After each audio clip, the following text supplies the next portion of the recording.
It was right after I bought a house with a yard. Kent and Sandra came over with smirks, suddenly declaring cohabitation. Mom and sis are moving in, too. If you don't like it, I will make you divorce my son. If my mother-in-law, Sandra, is coming, that means my sister-in-law, Wendy, must be coming. They do this knowing that I don't like it. The daily harassment is sure to continue even after the move. I couldn't help but shudder. I don't want to. I have no intention of cohabitating over there. You don't seem to understand your position, huh? Sandra raised her eyebrows. She pulled out a divorce form. Moreover, the husband's section was already signed. It said on Sandra's face that once she got the house, nothing else mattered. The strategy worked so perfectly it's scary. I struggled to hold back my laughter. I wonder how I must look.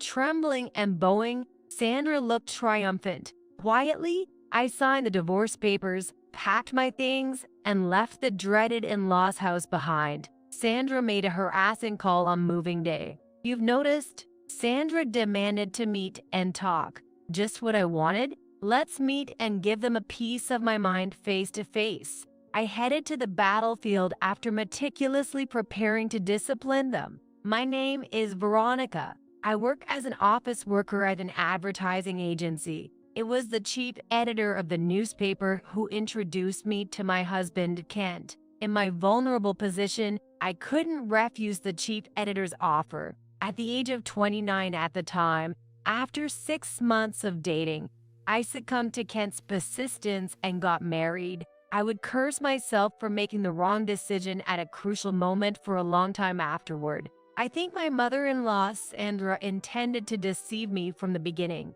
She seemed gentle and kind, but her attitude changed completely when I became her daughter-in-law. She discarded the mask of a nice older woman and revealed her true nature as a demon mother-in-law. Hey Veronica, what are you doing? Didn't I tell you to do the dishes and then weed the garden? Not a day goes by without Sandra's shrill voice echoing in the in-laws house. I'm tired every day. It's all I can do to sigh and respond. After marriage, I accepted living with my in-laws at Kent's insistence. My father-in-law passed away due to illness, and Sandra has been suffering from a leg injury for years. He begged me not to leave his elderly mother alone in her old home. However, when I opened the lid, what did I find? Sandra, who should have had a painful foot, walks around without any problems. She insists that it's a daughter-in-law's duty to educate her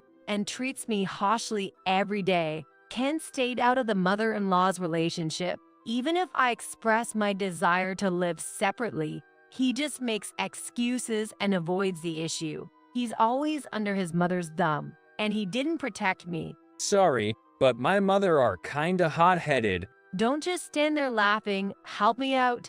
I'm going through a lot too, you know? After getting married, I started feeling strong anxiety and depression. Before I knew it, I'd find myself crying and my chest suddenly felt tight. After getting checked out at a specialized hospital, the diagnosis I got from the doctor was adjustment disorder. I felt really uncomfortable knowing that the daily grind at my in-laws' place was affecting me negatively. Despite my feelings, Sandra kept making nothing but harsh demands as usual. Just because it's your day off doesn't mean you can slack off. You hear me? Did you finish cleaning the room? Haven't you gone shopping yet? Check out the discounts at the store before you go. Wait, hold on, Sandra. Please, could you stop bombarding me like this? I have a headache.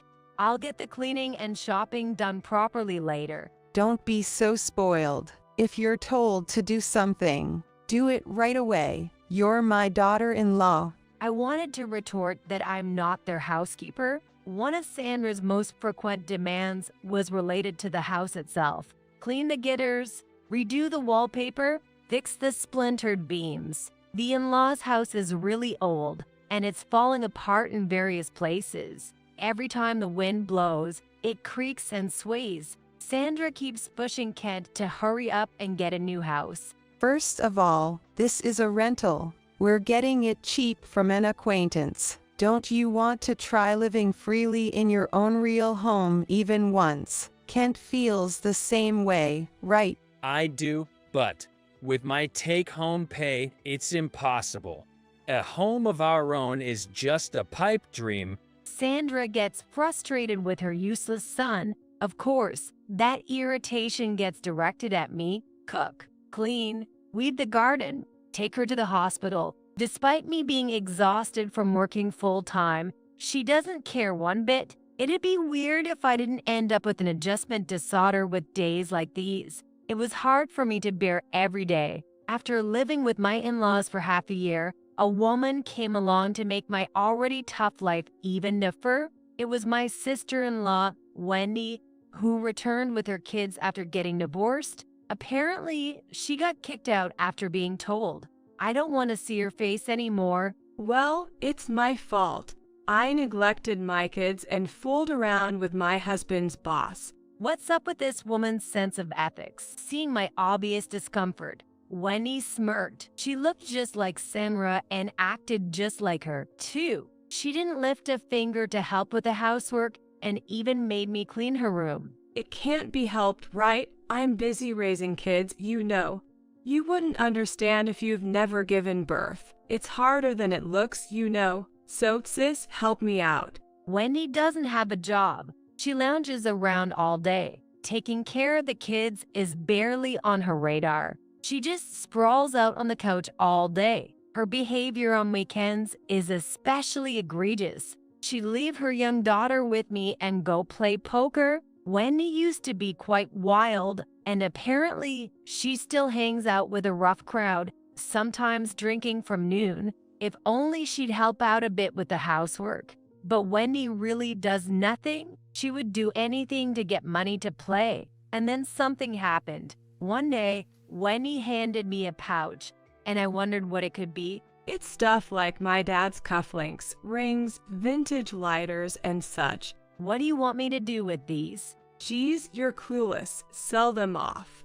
But make sure you get a good price, okay? Belongings of her deceased father. They're supposed to be keepsakes after all. Wendy nonchalantly telling me to sell them. It made me feel quite sad. Knowing she'd use the money from selling them to go play poker made it even more depressing. I just couldn't bring myself to do it, so I explained the situation and handed the whole pouch over to Kent. I don't know what he did with his father's keepsakes afterward, and frankly, I don't want to know. A lot of things happened back when Wendy just moved back in. I started losing my belongings frequently ever since she showed up. It was around that time when I found out Kent was cheating. A friend of mine who works at a different advertising agency happened to see him on the street one weekend. Kent was walking arm in arm with a flashy-looking young woman. When I heard about it, I was furious. Hey, I am working my butt off from morning till night, even on weekends,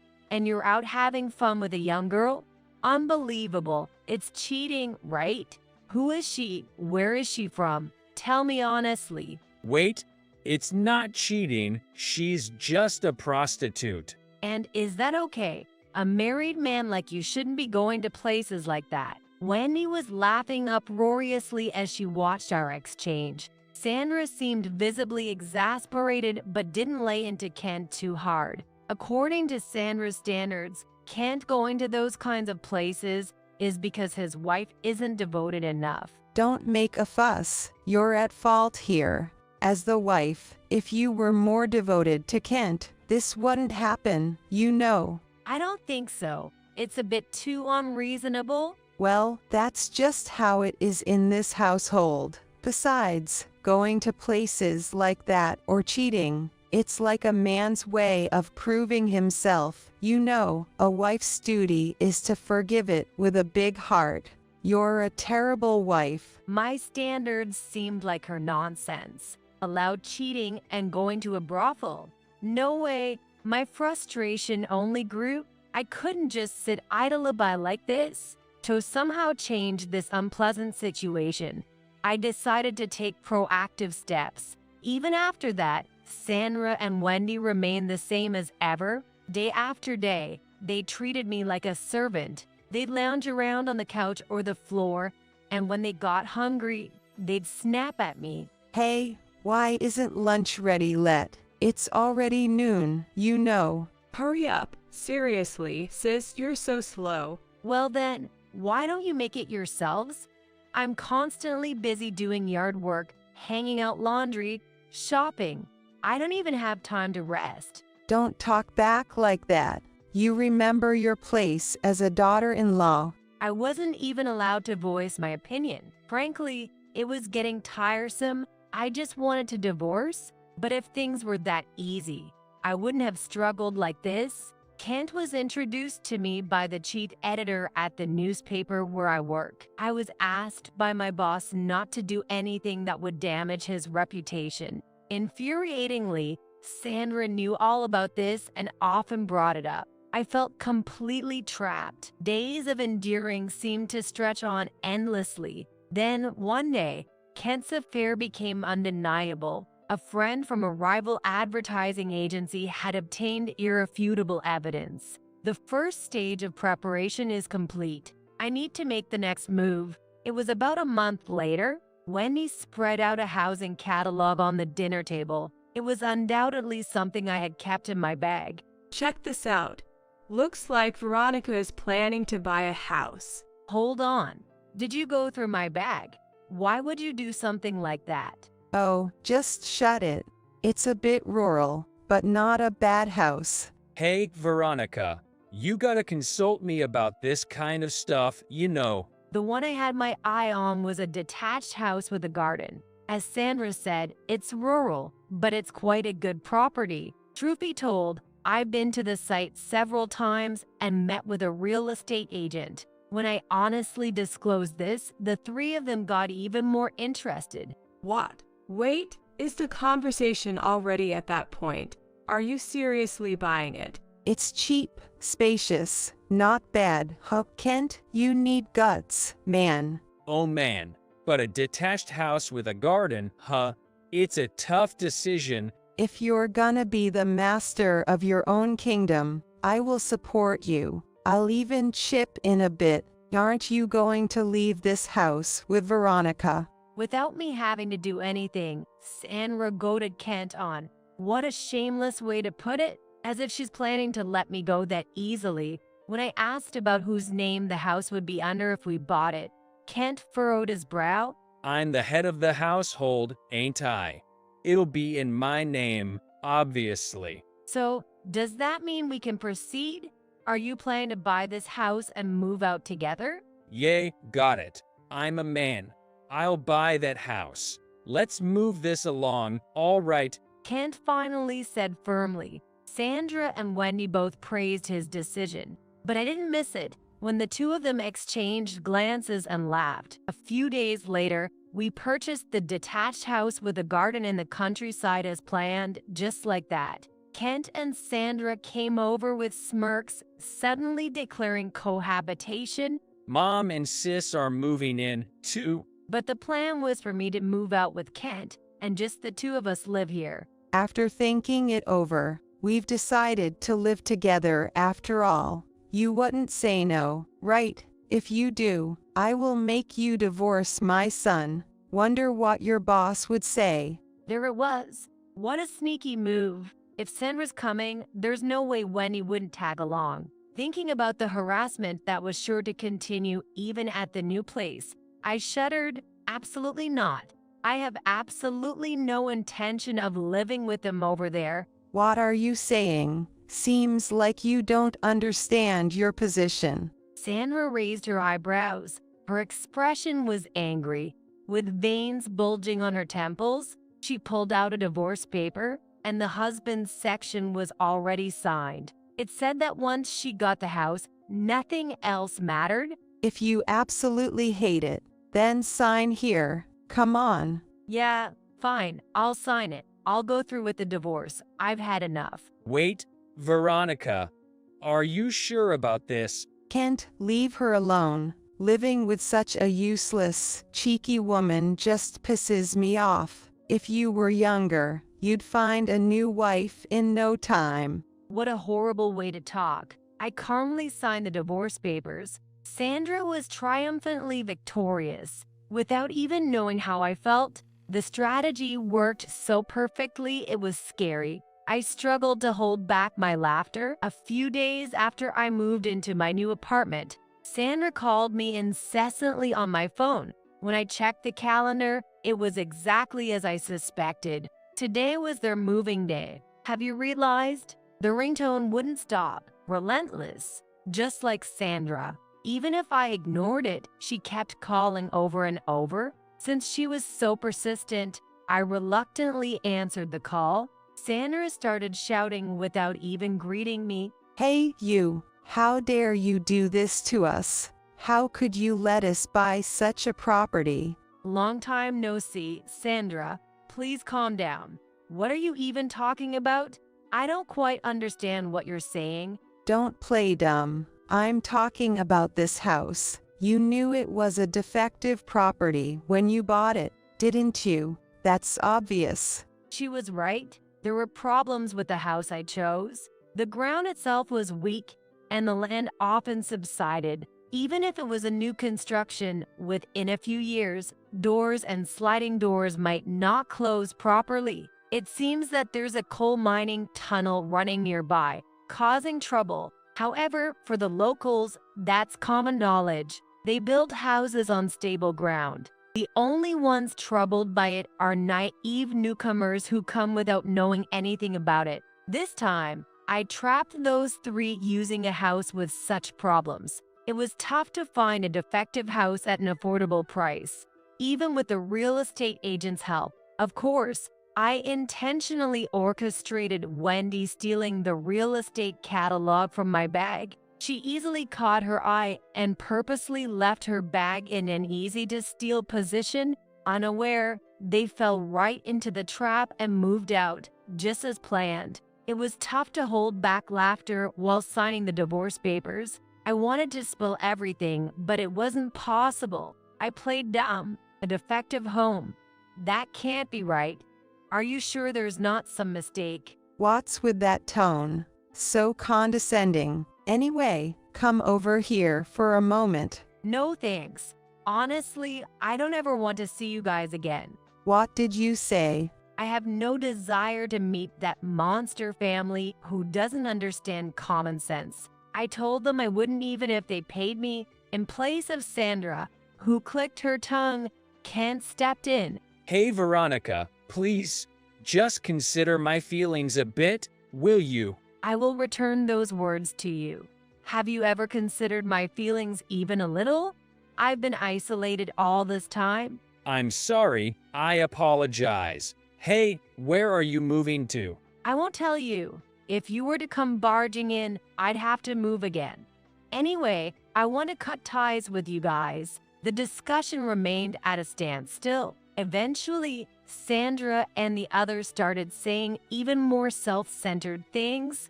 They claimed the divorce was invalid and insisted they were still family. I had 2 colleagues sign as witnesses on the divorce papers and submitted them to the court. Invalid divorce?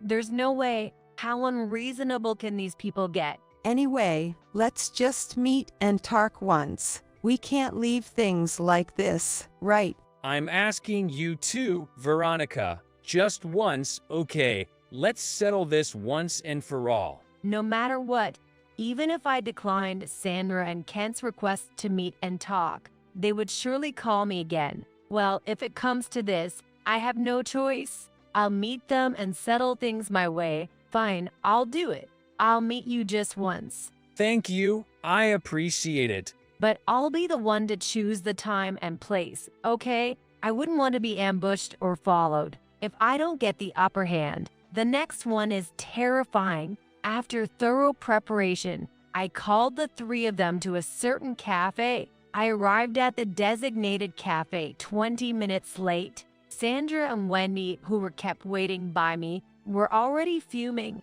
Kent was wearing a wry smile. They were exactly as I expected. How dare you keep us waiting? What's your intention? It's truly outrageous. I don't want to hear about common sense from you. What do you want? What's with your attitude? It's infuriating. Seriously, because of you, we got stuck with the defective home, and it's been nothing but trouble. Take responsibility. I told you, I don't know anything about it.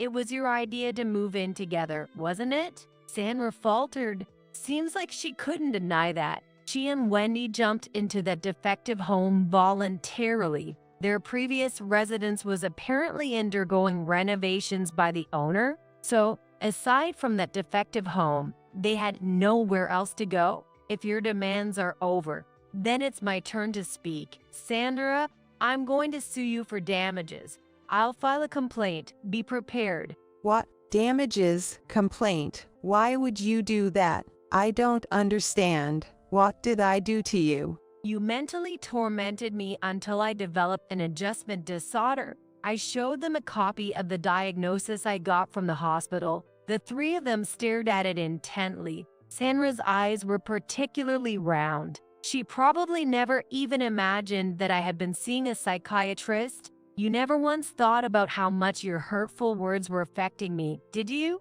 It was really tough for me. I felt nauseous. I cried. It was really rough. So, it's because you're weak, right? And besides, it's because you're such a terrible daughter-in-law I said those things, right? Isn't that it? That's part of it too. Calling me a terrible daughter-in-law.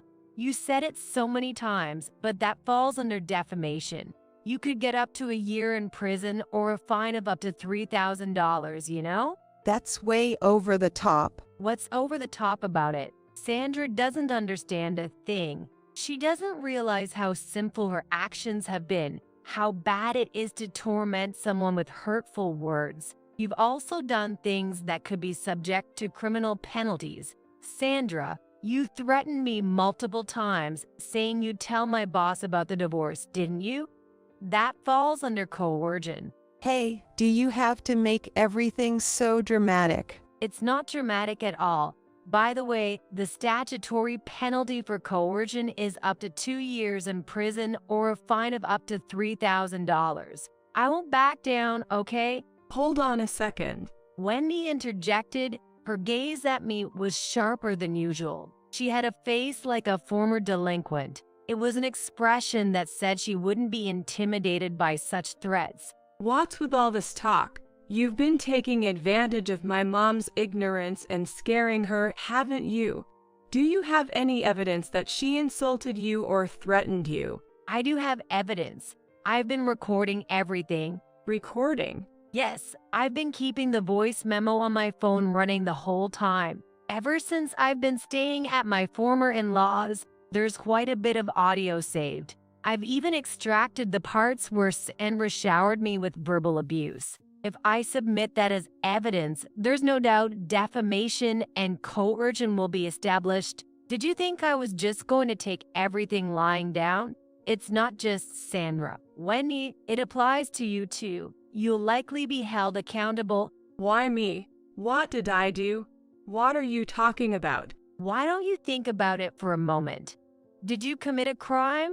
Or do you not remember doing anything to inconvenience me? There's no way. Don't treat me like an idiot. Wendy insists she's innocent, so I showed her the screen of my phone. Immediately, Wendy's face turned pale. Understandably so. What was displayed was her rifling through my bag. The ugly sight of her rummaging through my belongings while looking around furtively. When did you even record that? Ever since you came, my things have been disappearing constantly. Cosmetics, accessories, clothes, bags.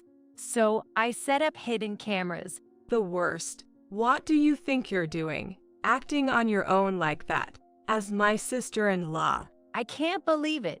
Who's being selfish here? Shall I tell you the statutory penalty for theft? It's a maximum of 10 years imprisonment or a fine of up to $5,000. I'll report you to the police later. Wendy's mouth flaps open and shut. She wants to retort but can't. Seeing her helpless state, I jot down what of my belongings are missing. Since I know the extent of the damage, both the police and the lawyer will have an easier time. If I decide to take action, I'll go all out. I had already decided not to forgive these three. Now, it's just the last one. Kent, who was being glared at by me, shrugs. In terms of unforgivable feelings, I feel the most unforgiving towards him. I thought that spouses were supposed to help each other out. But Kent, it seems like you had a different idea. You've been against me from the beginning to the end, haven't you? Well, I didn't mean to be your enemy. Not even a bit.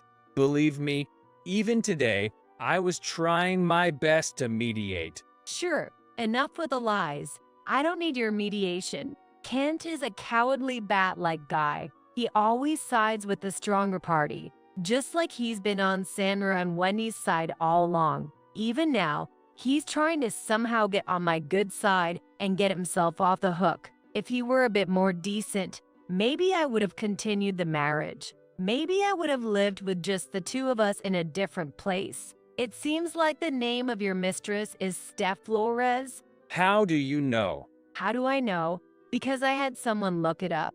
I have a friend who's good at that sort of thing. There are even photos of you and Flores entering a hotel together. Look, here they are. No, I don't need to see them.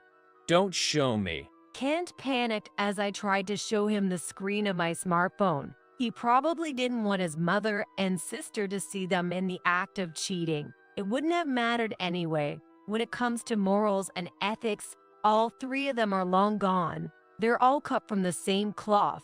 Being that kind of family, I packed my smartphone and copies of medical certificates into my bag. There's nothing left for me to show as evidence from my side. Sandra, Kent, and Wendy all seem to have lost their will to resist. If you do something careless, you'll get reported. They seem to be scared like that. But unfortunately for them, I was fully intent on consulting the police even if they did nothing. I expect the police will come knocking at some point. You better not run away. Your charges might get worse. And also, make sure you don't follow me around.